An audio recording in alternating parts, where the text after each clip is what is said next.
Bien, habíamos hecho eso la clase pasada, habíamos definido, a ver, espérenme, quiero ver si lo tengo, si lo recuerda, digamos. Ahí está. Está. Bien. Entonces sí. Esperen que cuando quiero compartir, tengo alguien más para admitir. Ahí está. Bueno, ahora sí vamos. Bien. Acá estaban las 10 propiedades que mencionamos, las 5 de la adición, que es cierre, asociativa, conmutativa, neutro y opuesto, que justamente, si uno lo toma como esas 5 propiedades, la de un grupo conmutativo, un grupo abeliano, y las 5 de la ley de composición externa. Siempre acuérdense que el conjunto B, que es el que vamos a decir que tiene estructura de espacio vectorial, y el otro conjunto K que aparece acá, que es de donde se toman los elementos para establecer esa segunda operación, la ley de composición externa, es un cuerpo. Siempre lo menciona como cuerpo. Los elementos del cuerpo son los que se llaman escalares. Acuérdense que un cuerpo tiene las propiedades de un anillo conmutativo unitario. O sea, todo lo que vimos para anillo, las operaciones adentro de un anillo conmutativo unitario, o sea, con elemento unidad, eso es un cuerpo. Bueno, la ley de composición externa en este caso, la propiedad asociativa con respecto a los elementos del cuerpo, el elemento neutro en el cuerpo, la distributiva con respecto a elementos de B y con respecto a elementos de K. Las 10 propiedades. Bien, dijimos que podemos añadir estas propiedades de que el elemento neutro es único, de que el opuesto es único, de que un elemento cualquiera del cuerpo por el vector nulo, porque el que pertenece a B es el vector nulo, da como resultado el vector nulo, el cero del cuerpo por cualquier vector da el vector nulo, y el producto de un número, de un elemento del cuerpo negativo por B que nos da el opuesto justamente de K por B. Esta propiedad que era el tema que nosotros habíamos visto de los divisores de cero, o sea que en este caso no hay divisores de cero, porque cuando el producto da cero, uno de los dos elementos tiene que ser el elemento neutro, ya sea del cuerpo o del conjunto de los espacios vectoriales. Y habíamos visto los ejemplos típicos. Los ejemplos típicos son los pares de números reales, que geométricamente son los vectores en el plano, las ternas de números reales, que son los vectores en el espacio, y generalizamos a las enuplas de números reales, que son justamente los vectores llamados n-dimensionales. Estaban agregados el conjunto de polinomios de coeficientes reales sobre el cuerpo de los reales, el conjunto de las funciones continuas sobre el conjunto de los números reales. Se refiere a que el espacio vectorial es el conjunto de las funciones continuas y el conjunto de los reales es el cuerpo, y lo mismo las matrices cuadradas de orden 2, esa está tomada como ejemplo, sobre los reales. Bien. Creo que habíamos llegado hasta ahí, sí, porque yo dije no vamos a demostrar nada hoy. Bueno, vamos a arrancar con la primera demostración que tenemos. Dice, dados dos espacios vectoriales, o sea, tanto B sub 1 como B sub 2 son dos espacios vectoriales. Se define el conjunto B sub 1 por B sub 2, producto, como un conjunto de pares, donde el primer elemento pertenece al primer espacio vectorial y el segundo elemento pertenece al segundo espacio vectorial, donde las operaciones de suma y producto por escalar se definen así. La suma de dos elementos es la suma del primer elemento con el primero, el segundo con el segundo, y el producto, vamos a decirlo así, distributiva, en el par. Con esta forma de definir las operaciones del conjunto B sub 1, B sub 2, tiene estructura de espacio vectorial y se denomina espacio producto. Yo sé que es largo, pero ahí dice demuestre, me parece que es algo muy sencillo. Si ustedes quieren, lo hacemos como ustedes quieran. Quieren probar, demostrar, demostrar que es un espacio vectorial, hay que demostrar las 10 propiedades, ¿eh? Las 10, porque todavía no tenemos nada que nos diga si se cumple esto, si no se cumple lo otro, no tenemos nada. ¿Les parece o quieren que les parece muy obvio? Pregunto porque no... A mí me parece que estaría lindo como primer ejemplo. Bueno. Sí, vamos a demostrar. Porque si no, después no... Dale, vamos. Una por una todas las propiedades. Lo importante acá es justificar, porque uno, a ver, fíjense cómo es una suma de pares ordenados. O sea, son cosas muy sencillas, pero vamos a ir justificando por qué sacamos la conclusión que pertenece, por qué todo.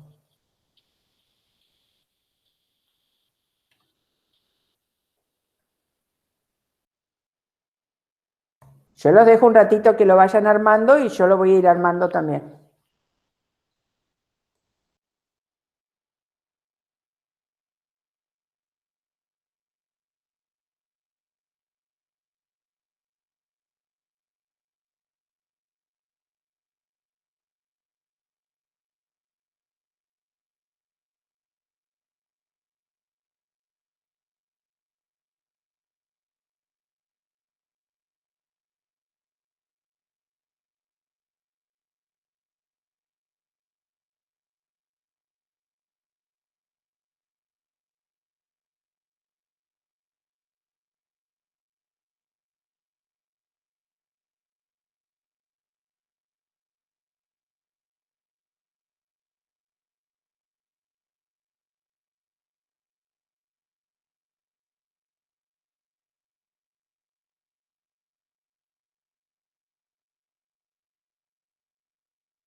No se escucha, profe. Sí, no, estoy viendo que todavía algunos trabajan, por eso no. Espera un ratito más.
¿Empezamos a revisarlo?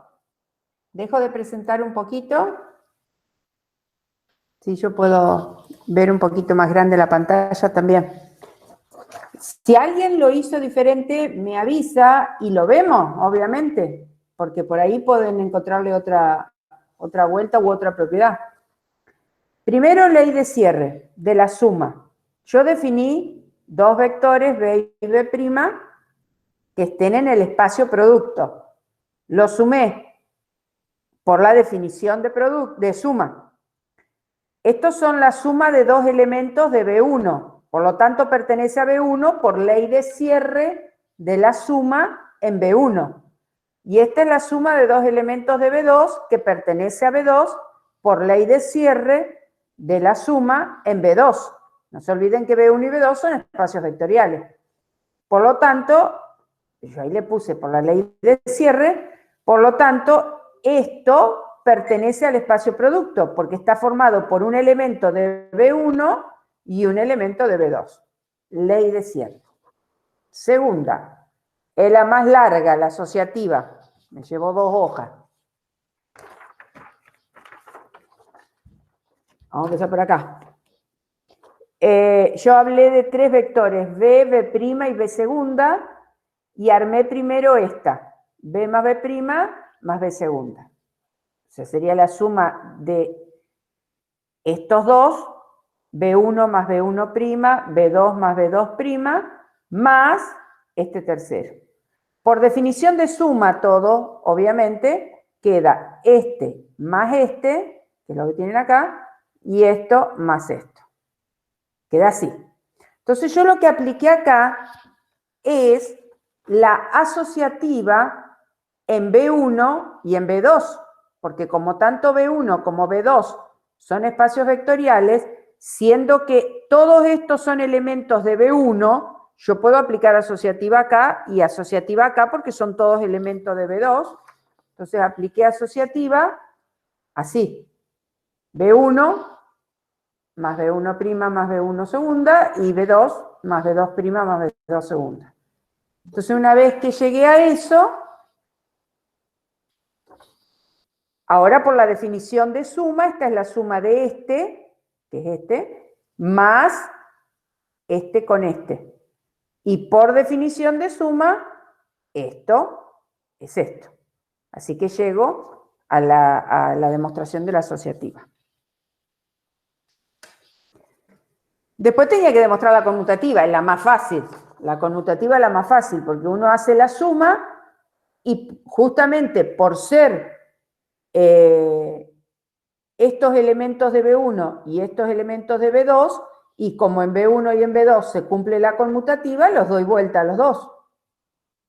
Y ahora por definición de suma, el primero con el primero, el segundo con el segundo, o sea que queda B' más B.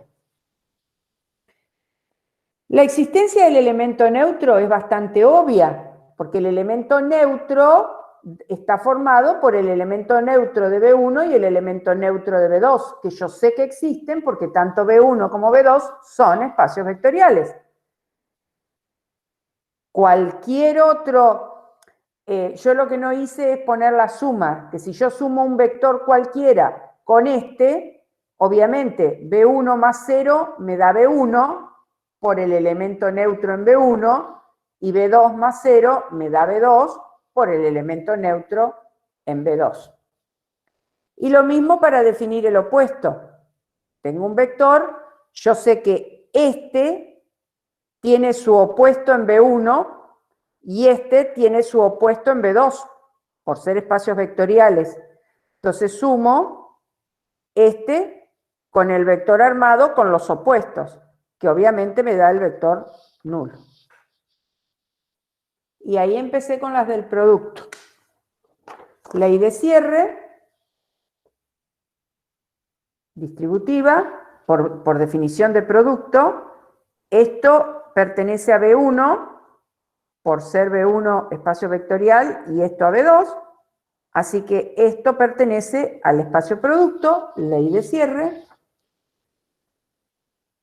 Asociativa, lambda por K por B, asociativa son dos elementos del cuerpo por un elemento del espacio producto. Por definición de producto queda así. Y acá, justamente, esto es un elemento de B1 y esto es un elemento de B2. Así que yo puedo aplicar asociativa del producto en B1 y asociativa del producto en B2. Y ahora, por definición de producto, saco el lambda afuera y por definición de producto saco el K afuera. Entonces queda la asociativa del producto. Después el elemento neutro. El cuerpo es el mismo que actúa de cuerpo en B1 y en B2. Entonces sabemos que tiene un elemento neutro que cuando yo lo multiplico por el elemento del espacio producto, aplicando la definición de producto, por ser B1 un espacio vectorial, esto pertenece a B1, y por ser B2 un espacio vectorial, esto pertenece a B2, o sea que esto nos da el mismo elemento que pertenece al espacio producto. Y ahí después están las distributivas. Elementos del cuerpo, y apliqué producto. Esto por B1, esto por B2. Hice distributiva, lo cual puedo hacer porque esta es la distributiva en B1 y esta es la distributiva en B2. Por definición de suma, lo separo así, por definición de producto, lo separo así, y de manera que queda demostrada la distributiva respecto de elementos del cuerpo. Y la última es la distributiva respecto de elementos del espacio producto. Entonces ahora tenemos un elemento del cuerpo por dos vectores. Sería así. Hice la suma, acá adentro, por definición de suma. Hice el producto, por definición de producto. Hice la distributiva, porque esto es todo de B1. Estoy permitido hacer distributiva porque sería por la propiedad del espacio vectorial B1 y acá por las propiedades del espacio vectorial B2. Una vez que hice eso, ahora por definición de suma separo estos dos y estos dos. Por definición de producto saco el lambda afuera y me queda esto. Ahí ya están demostradas las 10 propiedades del espacio vectorial. Era bastante sencillo lo que había que hacer en este. Que está bien, por eso les decía, que si lo consideraban, es como que uno necesita por ahí, en estas cosas que son más fáciles, por ahí agudizar cómo vamos justificando cada paso. Se me fue un poquito, no sé qué me apareció. Vamos de nuevo al apuntecito. Un segundito. No sé si me desapareció. ¿Está? No sé por qué.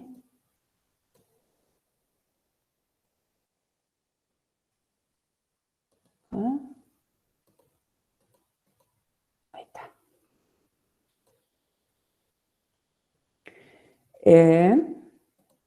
Ahora sí lo encontró. Bueno. Acá está. Acá lo encontré. Bueno. Después vino la definición de subespacio. La definición de subespacio, igual que la de subgrupo, igual que la de subanillo, es un subconjunto de un espacio vectorial que tiene en sí mismo estructura de espacio vectorial. La misma definición para todos los sub. Acá está explicado el porqué para determinar, si usted, fíjense, le llama B al espacio vectorial y U al subconjunto no vacío de B, que dice que tiene estructura de espacio vectorial, si en sí mismo tiene que tener estructura de espacio vectorial. Pero ya cuando hablamos de subespacio, acuérdense que lo mismo pasó con subanillo y con subgrupo, ya no es necesario demostrar las 10 propiedades, porque algunas quedan demostradas intrínsecamente por ser elementos de un espacio vectorial, por estar incluido en un espacio vectorial.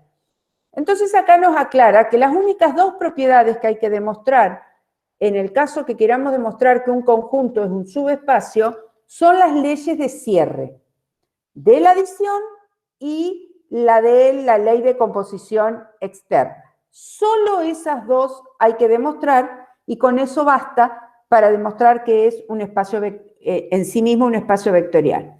Lo que tienen aclarado ahí abajo es que, a ver, si uno lo piensa, la asociativa, y es obvio, son elementos de un espacio vectorial, cumplen la asociativa.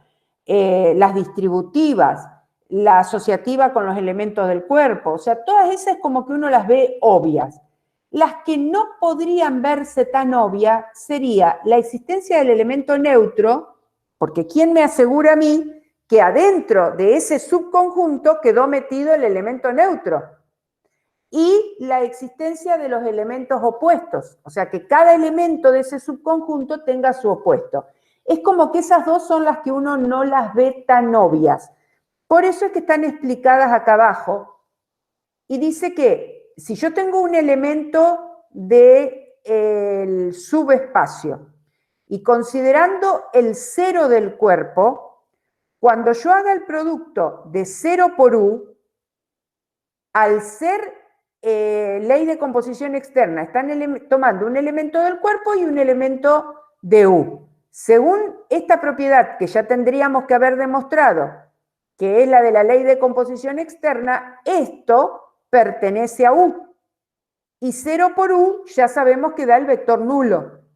O sea que el nulo pertenece a U. Queda demostrado por medio de la ley de composición externa que demostramos antes. Y por la misma ley queda demostrada la existencia del opuesto.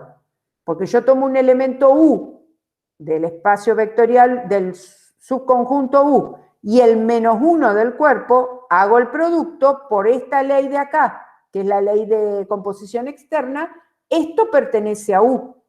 Y -1 por U es el opuesto de U. Entonces, esas dos que por ahí uno no las ve tan claras, quedan demostradas a partir de haber quedado demostrada la propiedad 2. De manera que con estas dos propiedades uno puede demostrar que un subconjunto es un subespacio. Lo mismo que vimos en anillo, hay dos subespacios que se llaman triviales y que van a existir siempre, que es el que solo contiene el elemento neutro, de B estamos hablando, es un subconjunto del espacio vectorial que solo contiene el elemento neutro, es un subespacio, y el mismo subconjunto B, porque todo conjunto se puede considerar subconjunto de sí mismo. Esos son los subespacios triviales. Cualquier otro subespacio que no sea trivial, o sea, que no sea ni el 0 ni el B, se llaman subespacios propios. Los que no son los triviales son los propios. Y acá tienen un conjunto de ejercicios para demostrar justamente las leyes del subespacio. Dice, demuestre que los siguientes son subespacios propios, porque no son triviales, del conjunto que se indica. Entonces acá tenemos un conjunto H formado por pares de números reales, tales que I es igual a MX. Obviamente, como es un conjunto de pares, está incluido dentro de R2, que es el conjunto de pares de números reales. Acá tenemos una terna, donde X es igual a A por T, Y igual a B por T, Z igual a C por T, con A, B y C pertenecientes a los reales. Como es una terna, está incluida en R3, que es el conjunto de todas las ternas. Y acá tenemos matrices M por N, rectangulares, no cuadradas, rectangulares, que tienen el primer elemento de la primera fila, primera columna, igual a 0. Está incluido en el conjunto de todas las matrices rectangulares. Hay que demostrar que son subespacios, o sea, hay que demostrar que se cumplen esas dos propiedades, la ley de cierre de la suma y la ley de composición externa. Pregunto, obviamente, a ver, es obvio. Esto que tenemos acá es la ecuación de una recta. O sea que serían todos los puntos que están sobre una recta, que tiene la particularidad de pasar por el origen, porque no tiene ordenada el origen, así que pasa por el origen, o sea que incluye el elemento neutro, claramente. Y esto que tienen acá es la ecuación de una recta también en el espacio. Una ecuación paramétrica. Cuando nosotros trabajamos con ecuaciones paramétricas, no es necesario aclararlo. T puede tomar cualquier valor real. ¿Sí? O sea, nosotros tenemos A, B y C fijos. Son números fijos reales. Y T es el parámetro. Entonces, T toma cualquier valor real. También está incluido el neutro. También está incluido el neutro. Cuando T vale 0, nos queda el 0. ¿Está? Es una ecuación paramétrica lo que tienen ahí. Les aclaro por las dudas nada más que T puede tomar cualquier valor, no lo está aclarado ahí. Bueno, vamos a demostrar esos tres. Solamente hay que demostrar las dos primeras, solamente la ley de cierre y la ley de composición externa.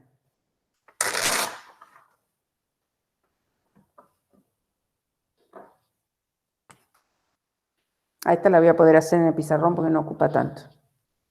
Ah, bueno, me quedo acá.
Ay, pero qué tonta estoy.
Profe, una pregunta.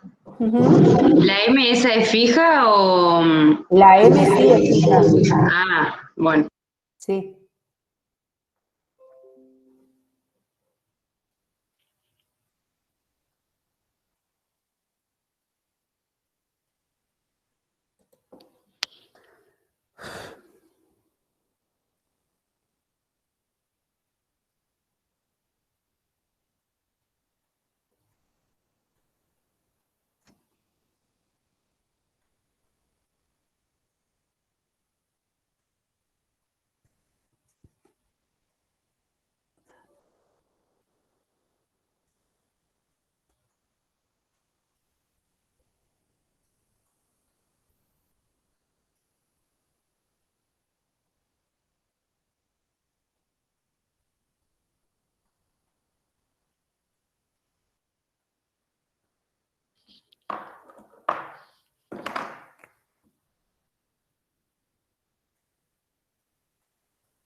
Otra pregunta. Ujú. Ahí en el apunte donde define su espacio vectorial, Sí, ¿qué pasó? pues dice U es su espacio vectorial si para todo V perteneciente a B tiene que ser o a U. Ah, sí, está mal acá. Tiene razón.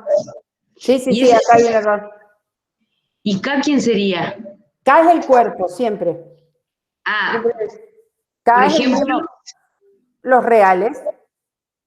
Tiene que o ser sea, un por ejemplo, cuerpo. porque nosotros ahora acá estamos en un subconjunto de R2. ¿Quién sería el cuerpo? Los reales. Los reales solos. Sí, los reales solo. Es un conjunto Un escalar, digamos. de escalares. Ujú. Bien. Sí, ahí, perdón, recién me doy cuenta. Acá tendría que haber dicho U, no B. Acá, todas las B deberían haber dicho U. Y bueno, esto es un PDF, no lo puedo cambiar. Después lo reemplazo, cuando reemplace, agregue lo nuevo, digamos, se los cambio. Me voy a tratar de acordar.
¿Estamos?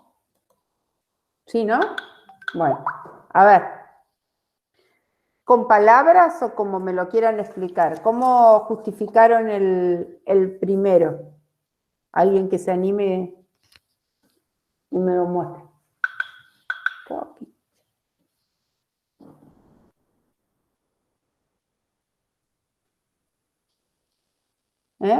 ¿Alguien se anima? Y el primero, tomando dos elementos del conjunto, Ajá, y 1 y 2, sí, y después planteé la suma, sí, sería factor común o recíproca de la distributiva, y me queda formado un elemento más del conjunto. claro. O sea, acá yo por apurada, evidentemente escribí mal algo acá, lo que lo vuelvo a ver, es algo así. Ay, yo tengo que verme yo si no lo alcanzo a ver. Algo así. Sí. Hacemos la suma, sumamos y, claro, hacemos factor común o inversa de la distributiva y obviamente acá, esta es la suma de dos elementos que son de H y es que por eso le llamé X yo a la suma esta y esto que queda acá queda como MX, o sea que la forma que queda este elemento es de H y lo mismo pasa acá, ¿no? Acá, cuando les queda así, obviamente yo puedo hacer conmutativa por ser miren, lambda y m son números, porque m es una pendiente, es un número real. Yo puedo hacer la conmutativa y queda justificado en la ley de ciertos. Bueno, similar el otro. ¿Está? El otro similar. Esto era por eso yo les aclaraba, ¿ven? Ustedes, lo que son fijos son el A, B y C. Pero los valores de T para el primero se pueden llamar T1 y los valores de T para el segundo T2, porque son parámetros. Los parámetros son números reales. Entonces, cuando uno suma y saca el factor común, esto es la suma de dos números. Por lo tanto, da un número al cual yo llamé T, ¿tá? Y por lo tanto me quedó perteneciente a H. Y lo mismo hice con la distributiva del producto. Y la otra es la más fácil, porque uno lo justifica al de las matrices por las operaciones de matrices.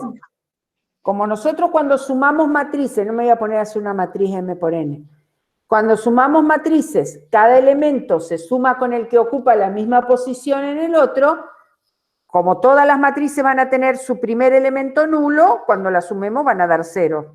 Entonces, el primer elemento va a seguir siendo 0, y lo mismo cuando la multipliquemos por un escalar. O sea que queda bastante sencillo demostrar esas propiedades. A ver, ¿dónde estoy ahora yo? Acá. Bien. El ejercicio 2 decía, demuestre que el conjunto de los números reales no tiene subespacios propios. No tiene subespacios propios. O sea, ¿qué quiere decir? Que los únicos subespacios del conjunto de los números reales son el elemento neutro y el mismo conjunto. ¿Está?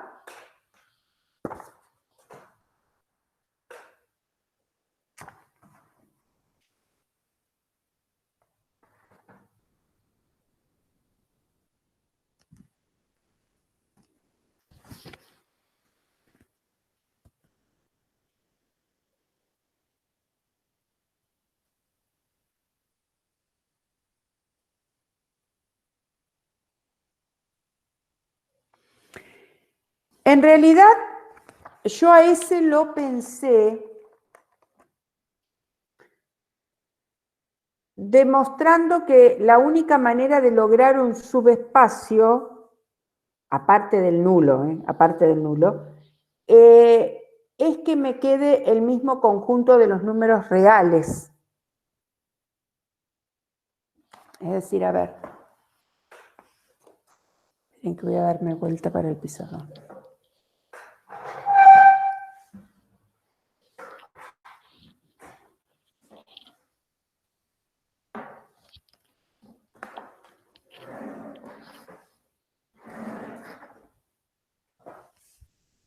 Me enredo por todos lados. A ver, ¿dónde estoy? Acá. Lo que les digo es esto. Uno considera, vamos a partir de que yo quiero demostrar que no es propio. Entonces, supongamos que lo primero que voy a decir es que ese subespacio no es el del elemento neutro. Yo lo que tengo que demostrar es que no tiene subespacios propios. Entonces, supongamos un subconjunto, o sea, H debería ser un subconjunto de los reales que no coincida con el elemento neutro. Entonces, tiene dos opciones.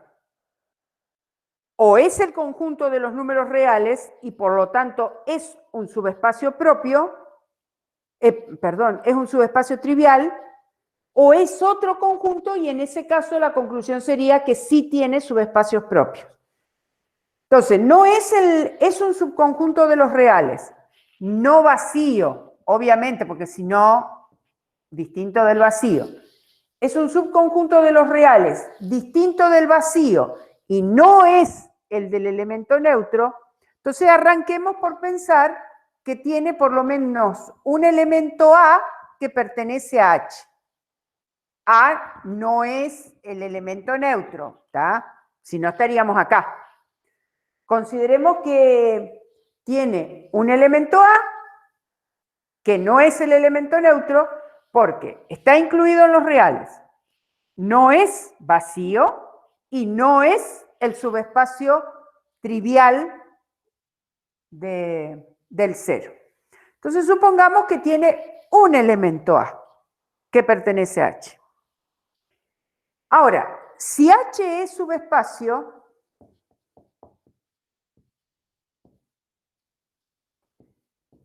entonces tiene que estar en H el inverso de A.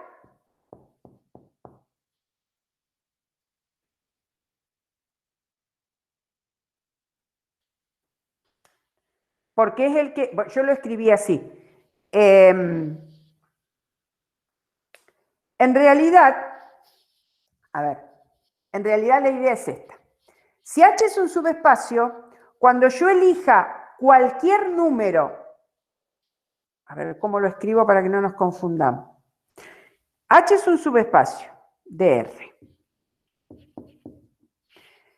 Supongamos que el cuerpo con el que estoy trabajando, que generalmente se trabaja como cuerpo al conjunto de los números reales, porque los cuerpos, el otro cuerpo que podemos trabajar es el de los racionales. Ni los enteros ni los naturales son cuerpos. Entonces, vamos a considerar que estoy trabajando, podría haber puesto racionales también, ¿eh?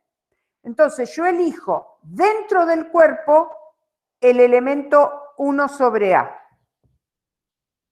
Es un racional, está dentro del cuerpo. Puede ser los reales o pueden ser los racionales, el cuerpo. Yo elijo un elemento, una fracción, que pertenece al cuerpo K. Entonces multiplico esa fracción por el único elemento que estoy diciendo que pertenece a H.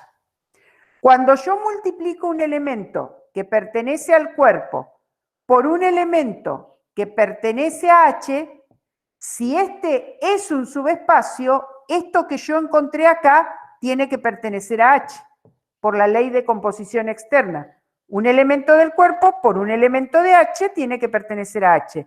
Y esto da como resultado 1. 1 sobre A por A da 1. O sea que el 1 pertenece a H. Ya tenemos el elemento A que pertenece a H, que era un elemento cualquiera, y ahora, usando la ley de composición externa, yo puedo demostrar que el 1 también pertenece a H. Entonces ya tengo dos elementos en H, por lo menos, el A y el 1. Ahora elijo cualquier otro elemento del cuerpo, cualquier otro elemento beta que pertenezca al cuerpo, que vuelvo a repetir, obviamente nos conviene tomar como cuerpo los reales. Entonces multiplico beta por 1. Beta pertenece al cuerpo, 1 pertenece a H. Beta por 1 pertenece a H. Entonces quiere decir que cualquier número que yo elija en el cuerpo, si yo estoy trabajando con los reales, que esa es la idea más fácil para demostrar que no tomar los racionales como cuerpo, cualquier número que pertenezca al cuerpo, yo lo multiplico por 1, que está en H, me da en H. Como esto es cualquier número real, si yo tomo como cuerpo los reales, cualquier número real por 1, obviamente, da el mismo número real. Entonces yo llego a demostrar que en realidad H, con todo esto que trabajé acá, H es el conjunto de los números reales. Ahí. Primero partimos de que existe un elemento. Un elemento, el inverso del elemento dentro del cuerpo por el elemento me dice que el 1 pertenece a H. Con el 1 adentro de H, yo tomo cualquier otro elemento del cuerpo, vuelvo a repetir, nos conviene pensar que el cuerpo son los reales, que es como habitualmente se trabaja. Entonces, multiplicando ese elemento por 1 me da beta, y esto quiere decir que cualquier número real va a pertenecer a H. Por lo tanto, H coincide con los reales. Entonces, no tiene subespacios propios. La única manera de lograr un subespacio de los reales es que sea o el elemento neutro o los reales. Porque donde intento ubicar un otro conjunto, puedo llegar a demostrar que pertenecen todos los reales. Ese sería el ejercicio 2, que podría ser el que por ahí nos demore un poquito más para pensarlo.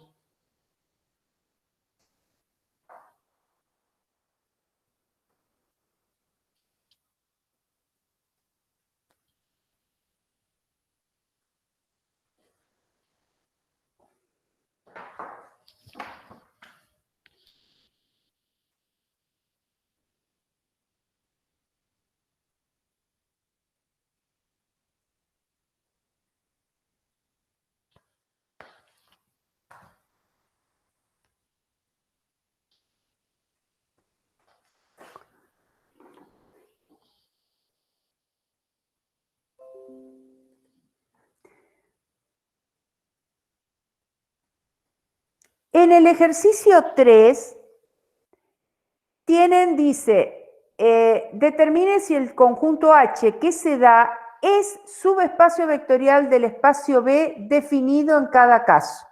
O sea, nos dice cuál es el espacio vectorial, es medio parecido al 1, del cual se ha tomado el subespacio. Y queremos saber si son subespacios o no. Se ha tomado, perdón, un subconjunto y queremos saber si es o no un subespacio.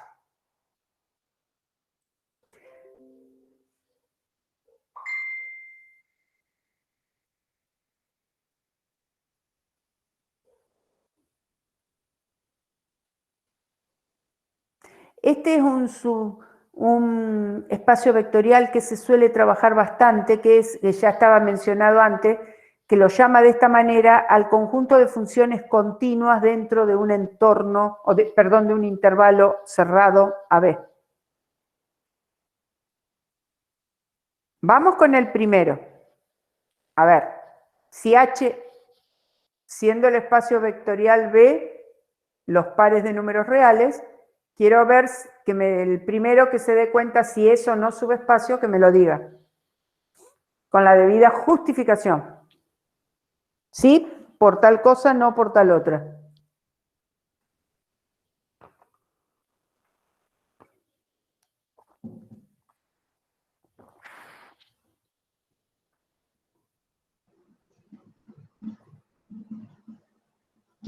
Yo diría que no, porque cuando multiplicamos por un número real, cualquiera, por ejemplo negativo, a un par ordenado x, y, puede ser que la y nos va a dar negativa y no va a estar adentro del espacio. Está perfecto. es así, no es un subespacio. Los cuerpos, llámense racionales o reales, siempre tienen los números positivos y negativos, así que obviamente si tomamos un cuerpo siempre va a haber un elemento negativo que multiplicado por i va a ser la negativa. Así que no, está bien justificada, no es. Por esa razón, porque existe un lambda, k, como le quieran llamar, dentro del cuerpo que multiplicado por i no la va a ser positiva, va a quedar negativa. Cuando yo multiplique este par por un lambda negativo, esta va a quedar negativa. No va a cumplir con esta condición. Vamos con el segundo. Matrices cuadradas 2 por 2. A es un número real. Cuando me dice que A es un número real, bueno, A es un número real, cualquiera. No es, ¿a qué voy con esto? No quiere decir que sea fijo, ¿eh? Pero, por ejemplo, en el 2, si en vez de usar el campo R, en el A, perdón, si en vez de usar el campo R usamos el campo natural, los naturales, por ejemplo. No son campos. Los naturales no son cuerpos. No. Ah, cuerpo R. No son. Claro, porque no tienen opuesto. Claro. No tienen opuesto, no tienen inverso. Por eso los enteros tampoco. Por más que tienen negativo, tienen opuesto, pero no tienen inverso. Acuérdense que tiene que ser un grupo conmutativo con elemento unidad, y yo creo que estaba también el elemento inverso.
¿Y cómo vamos con el B?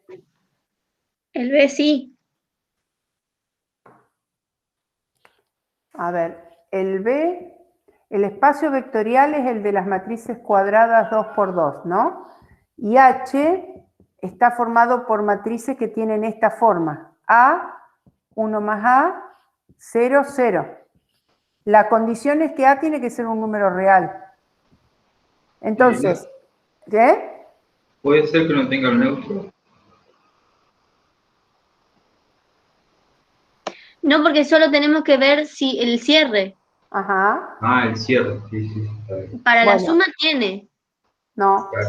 Lo que pasa es que cuando sumamos ahí la segunda entrada, digamos, de la primera fila, nos va a quedar 2 Exacto. a 1 más a 2, por ejemplo. Porque supónganse, esta es una de las matrices, ¿no? Y la van a sumar con otra que tiene que tener la misma forma. Entonces, llamémosle a 1 a este. Y la otra le vamos a llamar a 2. Porque no tiene por qué ser el mismo número, ¿eh? Cuando ustedes sumen, acá van a tener a 1 más a 2. A 1 más a 2. Acá van a tener 0, acá van a tener 0. Estos no son problemas. Acá es el problema, porque van a tener 1 más a 1 más 1 más a 2. Si yo la quiero llevar a esta forma, acá a esta les queda así, A1 más A2, 0, 0, y acá les queda 2 más A1 más A2. No les queda 1. No tiene ley de cierre. Porque la idea es que tienen este elemento y acá tienen 1 más ese elemento. El 1 es fijo, no dice cualquier número, ¿eh? El 1.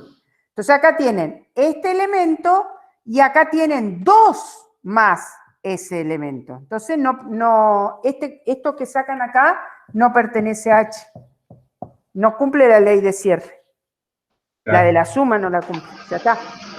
A ver, yo había pensado, en vez de sumarle un A2, 1 más A2, sumarle el menos A1, el opuesto de la primera matriz. Ahí donde usted puso A2, en esa matriz, ahí ponerle menos A1. Claro, pero O sea, ahí... daría algo similar, pero daría 0, 0, 0, y ahí en el tercer, en este elemento que que nos dio 2, o sea, daría 2, Claro, está bien. y no se cumple, daría lo mismo. No, claro, yo acá lo hice general, o sea, sin tomar Está uno en bien, particular, lo hice para cualquiera, no se cumple para ninguno, para el opuesto claro, está tampoco. bien, No, no, está no. bien. El que sigue habla de funciones continuas. Fíjense, estamos hablando de un conjunto B, de un espacio vectorial, que está formado por todas las funciones continuas en un intervalo cerrado AB. Y H es un conjunto de funciones continuas dentro del intervalo cerrado AB que cumplen esta condición, que la integral en el intervalo AB de la función tiene que dar 1.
Profe, le consulto una cosa.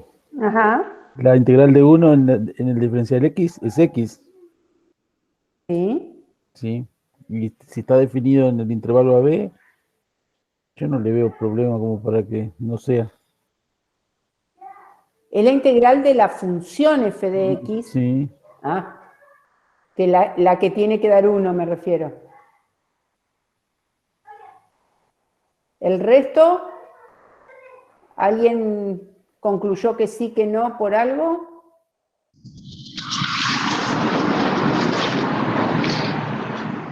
Yo concluí que no, ¿Por qué no? porque cuando hago o sea, tomo dos funciones de h y hago la integral entre a y b de la suma de esas funciones. O sea, la integral entre a y b de f1 más f2. Se pueden separar las integrales porque existen y valen 1, y la suma de esas dos integrales vale 2. O sea, va a quedar 1 más 1, que es 2. Y 2 es distinto de 1. Claro, Entonces la suma exactamente. de f1 más f2 no está en h porque la integral de la suma no es 1. Exacto. No cumple la ley de cierre de la suma. Porque si yo tomo dos funciones de h, yo sé que la integral de f va a dar 1 y la integral de g va a dar 1. O sea, esto que yo estoy diciendo acá significa que la integral de f va a dar 1 y la integral de g también va a dar 1, porque si pertenecen a h es porque cumplen con esa condición. Cuando voy a demostrar la ley de cierre de la suma, que es yo tengo que demostrar que la suma de esas dos funciones pertenece a h. Si perteneciera a h, la integral de la suma tendría que darme 1. Pero cuando yo aplico propiedad de la integral, me da que no, porque la integral da 2. Exactamente. Bueno, vuelvo al último que teníamos ahí. ¿Dónde está? Acá. El último decía así. Este sería el espacio vectorial de las funciones continuas en el intervalo cerrado 0, 1. Y el subespacio es, subconjunto, vamos a llamarlo porque estamos demostrando si es o no, es el conjunto de las funciones continuas de manera tal que el valor de esa función en 0 tiene que darme 2. Son las funciones cuyo valor en 0 es 2.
¿Y es? ¿No es?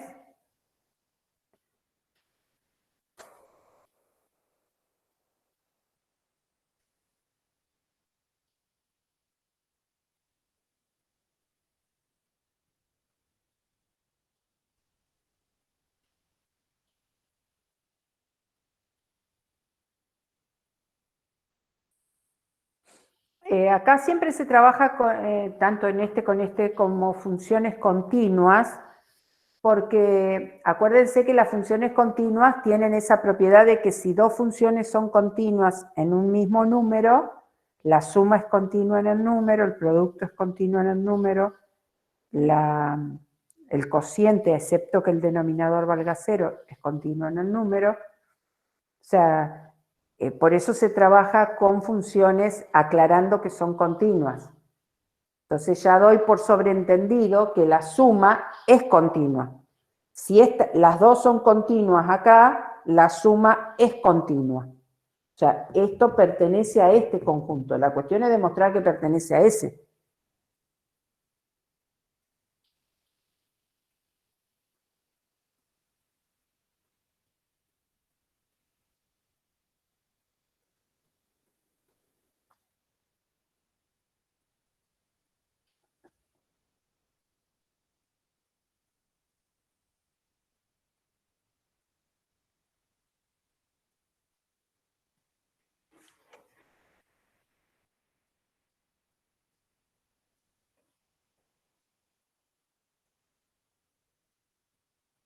¿Y? ¿Es o no es?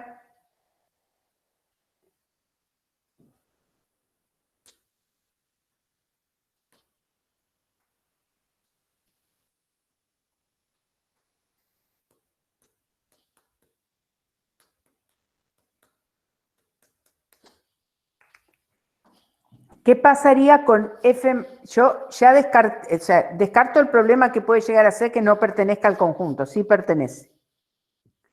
Si yo quiero calcular la función suma en un número, ¿cómo se calcula?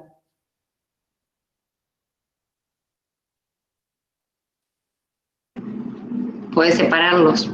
Claro, así. Por lo tanto, esto les va a dar 2 más 2, 4. El valor de la función suma en 0 les da 4. Por lo tanto, no pertenece a H, tampoco es subespacio. No cumple la ley de cierre de la suma. Tampoco es subespacio. Ninguno de esos era.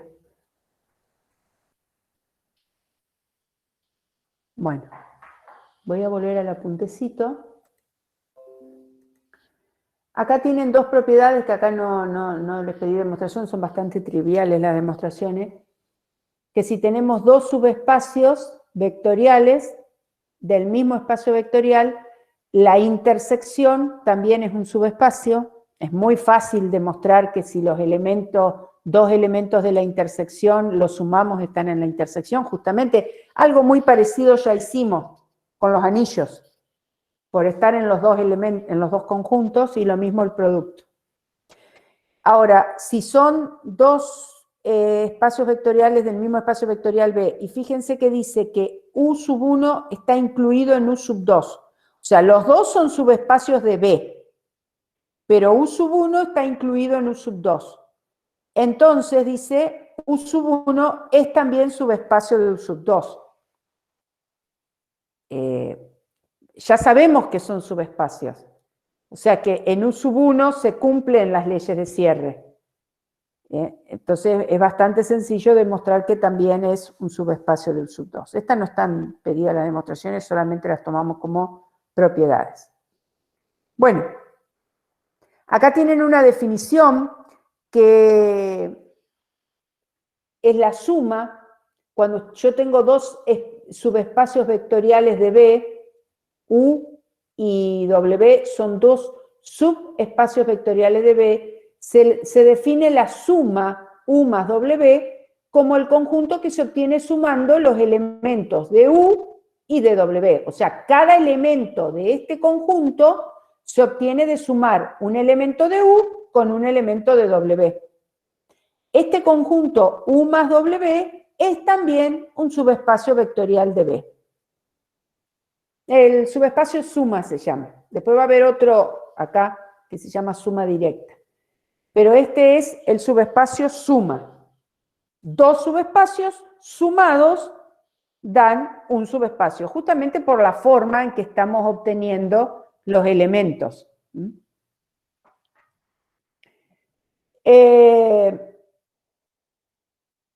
Bueno, y acá están bien estas propiedades. Obviamente, si yo sumo el subespacio U más W, me va a dar lo mismo que el W más U, porque acuérdense que la propiedad conmutativa de la suma está dentro de las propiedades, que si sumo el U con el U, da el mismo U, porque estarían sumando dos elementos de U.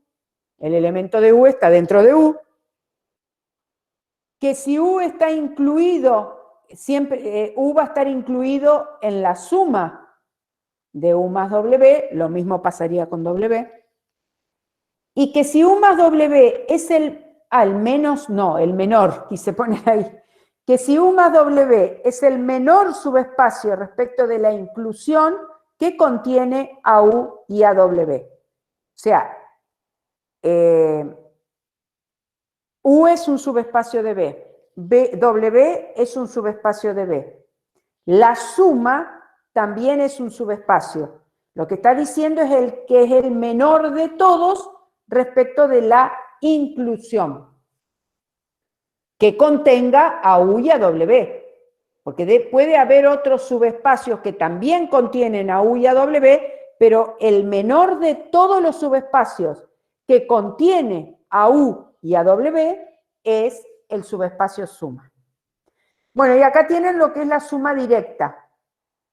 La suma directa, que se la hace con el redondelito, es la suma de dos subespacios que da como resultado el espacio vectorial B. Porque acá fíjense que la suma daba un subespacio. Cuando esos dos subespacios sumados con esta suma directa me dan el espacio vectorial B y la intersección entre esos subespacios es únicamente el elemento neutro, es lo único que tienen en común U con W, entonces eso se llama suma directa. Son dos subespacios que sumar es algo, no los quiero confundir, pero es algo parecido a una partición. Yo tengo dos partes de B que sumadas me dan como resultado el B. ¿Por qué no digo que es una partición? Porque estas dos partes sí tienen, o sea, ustedes tienen un conjunto B, que sería el espacio vectorial, y U y W sí tienen algo en común. Vamos a decir, sería así, por ejemplo, que este sea U y que este sea, a ver cómo lo ponemos acá, así, que este sea W. Lo único que tienen en común es el elemento neutro. Si fuera una partición no deberían tener nada en común, por eso les dije, no es algo parecido. Ustedes tienen dos subespacios cuya suma directa me da el espacio B. Pero no es una partición porque tienen algo en común. Ese U y W tienen algo en común que es el elemento neutro, lo cual es lógico, porque si no tuvieran el elemento neutro no serían subespacios. Entonces, tanto U como W son subespacios, con lo cual ambos contienen el elemento neutro, pero es el único en común que tienen. Entonces, la suma, llamada suma directa, tiene que dar el espacio vectorial B. Bueno, esto como agregado. Ya habíamos visto, demostramos el espacio producto, que fue lo primero que hicimos hoy. Bueno, acá tienen el espacio suma y lo que se llama suma directa. Bien, a partir de acá, y ya como para ir cerrando estas demostraciones de esto, lo hacemos la clase que viene, empiezan los conceptos básicos de espacios vectoriales que van a terminar con el concepto de base, dimensión y todo eso otro que tenemos que hablar de los espacios vectoriales y que le es propio a los espacios vectoriales. Acá tienen el concepto de sistema de generadores.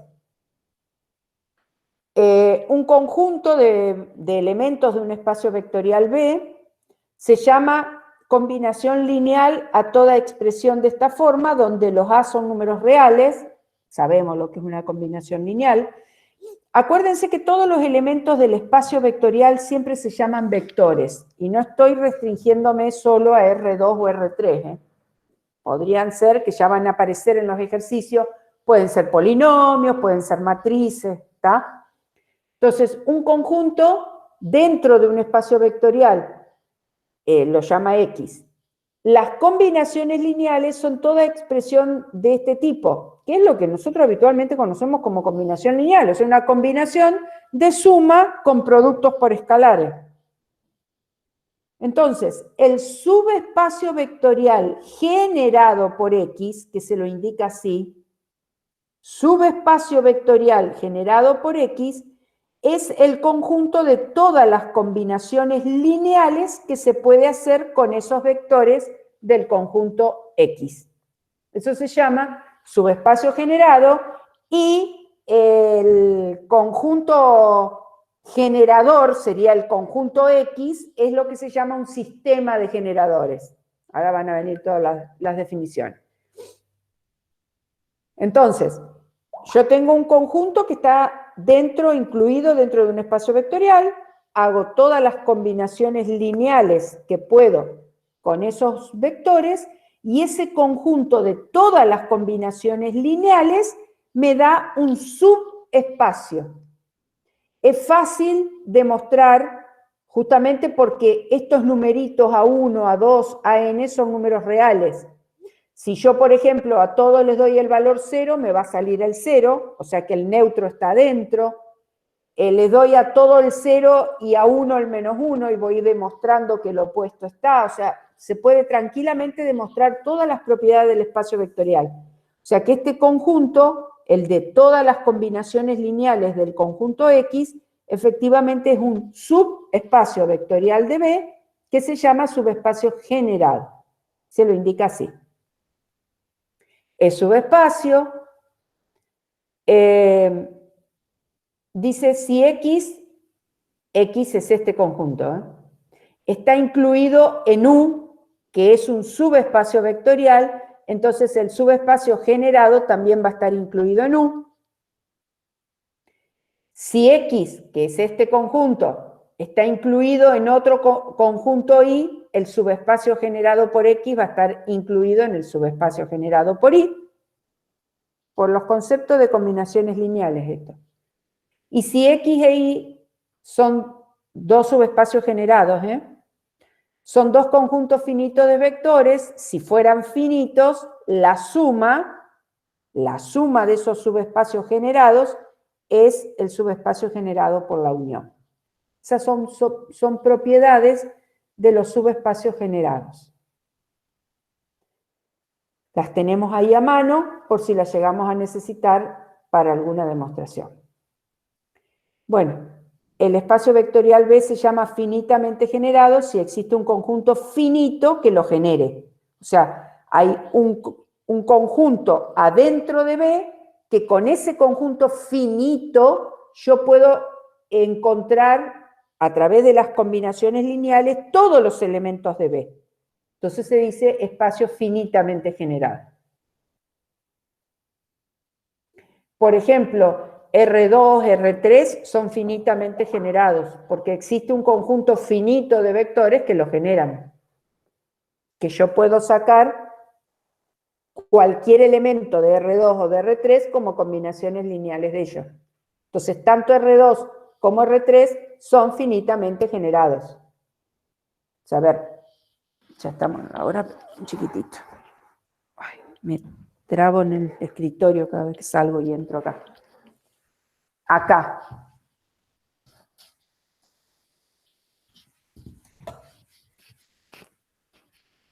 Los famosos versores. Los versores coordenados, ¿no? Esperen que voy a poner ahí está, para ver qué les estoy mostrando. Si ustedes tienen el espacio vectorial R2 y toman como conjunto X Habitualmente se los llama así, por eso los voy a llamar así. Los versores coordenados E1 y E2, que serían estos. E1 sería el 1, 0 y E2 sería el 0, 1. O sea, el versor I y el versor J, los versores coordenados, los versores que están en los ejes coordenados. Entonces, cualquier otro vector A que pertenezca a B, a R2, llamémosle a XY, ustedes lo pueden escribir como combinación lineal de estos. Vamos a llamarle alfa. Alfa 1 E1 más alfa 2 E2. Eso sería una combinación lineal. Estos serían dos números. Y estos los versores. Lo cual quedaría así.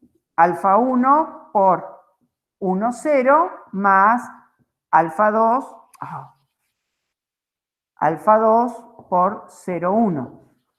Esto obviamente me da alfa 1, 0, más 0, alfa 2. O sea que me da alfa 1, alfa 2. Quiere decir que alfa 1 sería X y alfa 2 sería Y. O sea, cualquier vector, eso lo sabemos, es una cuestión vectorial. Cualquier vector del plano se puede escribir como la suma de dos múltiplos de los versores coordenados, de I y de J. Es la notación cartesiana de un vector. ¿Está? Ustedes tienen un vector AB, lo pueden escribir como A por I más B por J. Cualquier vector AB se puede escribir en su forma cartesiana como A por I más B por J. Esta sería la notación del vector como par, teniendo en cuenta las coordenadas del extremo del vector, y esta sería la llamada notación cartesiana del vector. Acá lo están escribiendo como combinación lineal de dos vectores, I y J, que son los llamados vectores cartesianos, versores coordenados, perdón. Entonces eso quiere decir que este es finitamente generado, porque cualquier vector de R2 se puede escribir como combinación lineal de estos, que serían los versores coordenados. Si tienen un sistema generador finito, el espacio vectorial se llama finitamente generado. Y lo mismo pasa con R3, donde los generadores serían I, J y K, los versores coordenados, ¿no? Bueno, estoy volviendo acá. Acá tienen un conjunto que justamente salió del ejemplo clásico, que para el generador de los polinomios de grado n. Fíjense que este es el conjunto de polinomios de grado n de x. Los generadores son 1, x, x cuadrado, etcétera, x a la n. O sea, por ejemplo, los generadores del conjunto de polinomios de grado 3, el conjunto generador va a ser, el conjunto generador va a ser 1, x, x cuadrado, x cubo. Es un conjunto finito.